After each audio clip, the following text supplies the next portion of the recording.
Okay, so I was looking around basically to see what games were launching on what console, and I'll be honest, what I found didn't really match up from site to site, in particular for the PlayStation 5. So, I took it upon myself to do some more digging and try to weed out what's coming out this year from what's been delayed into early to late next year. Honestly, I got a lot of delayed, but there's still a lot of really good stuff, almost a bit too much if we don't pare it down just a little. So that's what we're going to do. We're going to quickly go over some of the games that are ports and miscellaneous light fluff before we go ahead and get into the main launch games that include cross-platform and exclusives. But before we do, I'd like to ask you that if you enjoyed this video, go ahead and hit the like button, and then if you find you like more of my content, hit the subscribe button and the notify button, that way you don't miss any future content. Poker Club. This is coming out on all platforms. So I don't know why I put it on this list. I don't know. I think just ray tracing in a poker game, for some reason, I just find it funny. Kind of like people feeling like they need an RTX 3080 in order to play Minecraft now. Seriously, while I was doing some digging, multiple people put this on their list coming out launch day. I'm not sure why they felt this was such an important title, but if you want a good high-res version of a poker game to mess around with, here you go. Astros Playroom. This one's going to be an exclusive. It's already preloaded on your system, so you don't have to pay any money out of pocket for it. It looks like it's meant to highlight the new controller and show you just how good the controls are, and the new audio scheme as well. This reminds me a lot of Nintendo Land that came with the Wii U in order to get you used to the new controller. This could be fun, but given it's a pack-in meant to help you explore the new controller, I don't really expect too much out of this game, but hey, at least it's free. Fortnite. Come on, I've said this once, and I'll say it again. This one's going to hit all consoles. Epic is not going to miss out on any platforms with this title, so long as it keeps making the money hand over fist. Hopefully fans get a bit of a graphical update that doesn't deter from the clean gameplay the game's known for. So, keep playing Fortnite and keep having fun. Devil May Cry 5 Special Edition. This is a more updated version of the game from an older generation with ray tracing, 4K resolution, and a few new modes, like Turbo and Dark Knight mode, to provide more of a challenge than the game actually originally offered, but other than that, it's basically the same game ported over and visually enhanced. Not a ton new here, I'm afraid. Borderlands 3. Okay, we all knew this was going to hit the new platforms. It's not anything particularly new. However, if somehow you missed the Borderlands as a series, it's a looter shooter style game that is quite frankly accredited with popularizing or even starting the genre called looter shooter. This entry is no exception. The gameplay is solid, and the guns are varied and great fun to use. The antagonists are a bit on the weak side, and the story isn't quite as good as in previous entries, but it's still a very good game and worth checking out if you haven't already. NBA 2K21. Again, I acknowledge that this one's out there. I'm not going to give it any coverage with all the shady crap like unskippable cutscenes in this one, which now they have said was an accident and that they'll work at removing at some point in the future. I just don't trust them anymore. Maneater. This one's not really new. It came out several months ago. Don't get me wrong, I like this game. I even spent the time to 100% the game. It's just not new, so I don't plan on spending a lot of time on it. If somehow you missed it, this one's labeled as a shark RPG, where you basically play a shark out for revenge for killing his mother. Just think Jaws Revenge, but you play as the shark. Along the way, you get various crazy upgrades to help you wreak havoc on the normal populace. The combat is simple and fun, and empowering as well, making it pretty easy and fun game to play through. This is a really good game, but it's really short, so I'd wait on a deal for it before you actually jump into it if you haven't already played it. Observer, System Redux. Again, this one's an honor roll mention. It's a remaster of Observer, which came out in 2017. It looks like it's going to have ray tracing, fog, and particle effects, along with some more story, which is good. I'm confused as to why we're remaking games that are less than 3 years old still, but if you enjoyed it the first time, you're likely to enjoy it again this time, given how much more moody and intense it looks, along with the new story elements. I still find it odd that we're remastering games within 3 years though. It's just confusing. Spider-Man Miles Morales. This is the next in the series of Spider-Man games on the PlayStation. The combat in this looks really fluid, and the transition from cutscene to gameplay is almost so fast that it's completely seamless. The combat looks just as fluid as in previous Spider-Man games, but the visuals look like they've been pushed much further while still using a similar engine to what was used in the last game. This is definitely one to get if you're into Spider-Man or just in superhero games in general. I also think this is going to be exclusive to the PlayStation ecosystem itself, not just the PS5, which means it'll come out on both the PS4 and the PS5 on launch day. Sackboy, A Big Adventure. This one's another cross-platform game coming out on both the PS4 and PS5, making it exclusive to the PlayStation ecosystem itself. From what I was able to gather, it will run and play fine on the PS4, but you're going to lose the advantages that you get with the new DualSense controller and the new SSD that they're planning on taking advantage of in the game to make it play more seamlessly. The gameplay looks like it's moving past just the 2.5D platforming that it's known for and incorporating some full-on 3D platforming, now along with what seems to be like co-op, which is a cool addition. The story itself looks like it could be the kind of cute and playful thing we're used to out of these kinds of games, with the main villain Vex stealing away Sackboy's friends and forcing them to build a device to turn their land of dreams into nightmares. This, like all the other Little Big Planet games, looks to be a lot of fun. If you like mascot games and you're into platformers, this is likely one to heavily keep your eye on. Assassin's Creed Valhalla. Okay, this was on the Xbox list as well, and you knew it was going to be here. I mean, it's Assassin's Creed, it's going to be on all platforms. This is obviously the next in the line of Assassin's Creed games. This time, you play a Viking. It looks like you have spent a lot of time trying to establish yourself in England, where you pick allies that either suit your playstyle as far as benefits go, or seem strategically sound. It has a good number of mini-games like arm wrestling and drinking games, and some full-on open warfare. I'll be honest, I haven't been this curious about an Assassin's Creed game since Black Flag, which, as you guys know, I loved till they made me stop hiring and play the actual story. I just hope I can solve most of my issues with a drug-induced berserker rage in this one. Also, once again, stop pulling me out of the animus. No one cares about this guy's fellow office workers. I don't like walking around the office much now, much less in a video game. I've said that before. Yes, I have. It's still funny. Still funny to me. Shut up. These are the jokes. Demon's Souls. This one's not new, it's a remake, but at least it's a remake than some of the other remakes on this list. Demon's Souls was originally released on the PS3 in 2009, kicking off what is known as the Souls game style, a revolution of bringing back brutally hard, get hard and get good kind of games that From Software is now known for. This is a gorgeous remake of a classic game that is sure to please fans of the genre, but isn't really new. It's just improved graphically with much improved loading times. Godfall. Okay, this is sort of an exclusive, and by that I mean it's hitting PC via the Epic Store, but the only other way to play this is on the PS5. I'm unsure if this is a timed exclusive or not at this time. Counterplay, the developer is calling this a looter slasher, leaving me to suspect that it will play much like the games in the Borderlands series and the Destiny line of games, just with combat being more melee focused instead of ranged. You apparently have 3 classes to choose from and can play co-op with friends, if you choose.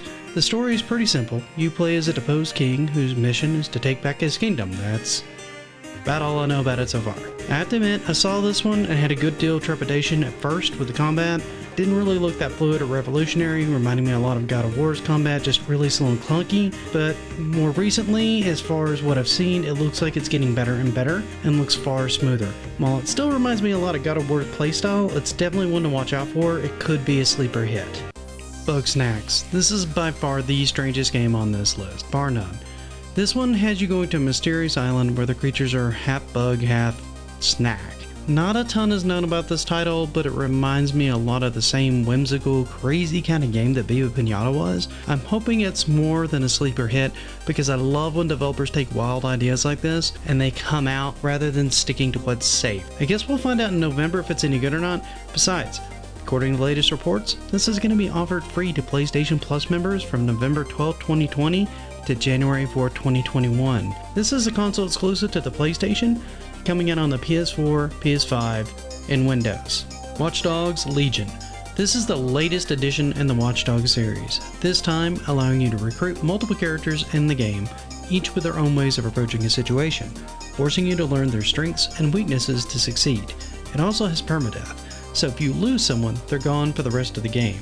I could see this easily making people think far more heavily on who they send on what missions and how they approach each scenario. At least they lose their favorite character. To be honest, I never really got heavily into the series, but this one sounds interesting. And if they can expand on the idea like they say they're going to do, this could be pretty amazing. I'm definitely curious to hear more about this one. Oh, one last thing. My apologies for not getting this into my Xbox video. Somehow I missed it because this is coming to all platforms. Call of Duty Black Ops Cold War. Speaking of ones I missed from my Xbox list, this is one of them. This one in particular looks like it's going to be a really cool addition to the series, and the combat in this one looks amazing. Hopefully the story will match it. I'm betting that most fans won't be disappointed in this one when it launches with the new consoles. Also, like many on this list, this is going to be on all platforms. The Pathless. This is an interesting looking game. Graphically, it doesn't look very next gen, but something about the movement and the art style has me wanting to see a lot more of this one. The premise is that you're a hunter who's looking to lift the curse from the island that you live on. To that end, you must use your bow and the aid of your eagle to help you achieve your goal. Along the way, you'll run into talismans that when you hit them, they'll fill your dash meter, allowing you to maintain your speed. The game is also missing a map, so that you're going to have to use something called Spirit Vision in order to navigate the island and find locations of interest. All this while avoiding cursed spirits that want to separate you from your eagle and keep you from lifting the island's curse. The concept is really cool. I'm just hoping the execution is as smooth as it looks.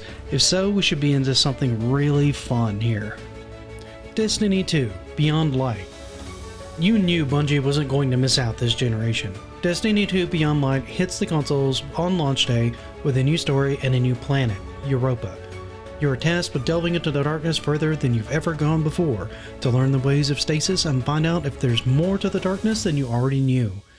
Coming with new NPCs, new subclasses, more weapons and content, this looks to be a treat for those who are already fans of the series.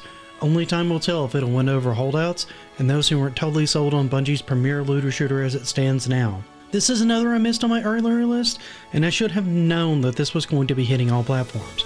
I just somehow missed all the articles on it. Regardless, if you enjoyed Destiny 2 so far, this is likely going to keep you hooked for countless of more hours of gameplay, so enjoy! Immortals Fenx Rising. Okay, this one's not really a launch day game, but it comes out on December 3rd, so it's close. That makes it worth mentioning in my mind. In this one, you play a new winged demigod known as Fenx. It's your job to save the Greek gods and their home from a dark curse. Wow, they're really into curses this generation so far. To lift this curse, you take on mythological beasts, master legendary powers of the gods, and defeat Typhon, the deadliest titan in Greek mythology. This looks like a third-person game with all sorts of crazy weapons and items, along with the ability to fly. And I have to say, it looks gorgeous. Don't expect this to be the most intense game graphically, especially since it's hitting all platforms including the Switch. However, it does look like a lot of fun, and it could potentially be a rockstar, but we'll find out on December 3rd, won't we? Yakuza, Like a Dragon. Okay, this one's a bit of a stretch, but I've seen it on multiple lists, so I'm going to put it on here. This one will be available to play on day one as a backwards compatible title on the PS5. This is a weird one because technically it's a timed exclusive till March on the Series X, but you can still play the PS4 version that's already been released on your PS5. And I'll be honest, I'm not sure that I'm 100% that this one should be on the list, but it's good to know that at least it's going to be playable on the console day one, even if it does have the enhancements that come with the new technology. Planet Coaster Console Edition. Okay, basic synopsis is that this is a roller coaster tycoon with, well, aliens and all sorts of other crazy things you can put on the rides. I know that some of you are sold already, so let me go ahead and go into the rest of it. I, like many of you, somehow missed this when it dropped in 2016, but so far it's never seen a console release. It's been a PC-only game, and man is it expensive. Running about $40 for the base game, $52 if you want to add Ghostbusters, and who wouldn't, and lastly a whopping $131 for all the content. I'm really hoping the console version adds in some of this for free, otherwise it's going to be an expensive game for day one. Dirt 5. Okay, this one's been shown a lot. The graphics look nice and crisp, and the water effects and the details on the cars look really good. I've never been huge into racing games, so this is likely not for me, but I could see this being a massive hit for that crowd. Fortunately, PS5 owners, this one is not an exclusive and will be hitting all platforms on launch day. So, if you're a racing fan and you're getting a PS5, this may be the only one that you have until Gran Turismo drops, hopefully next year.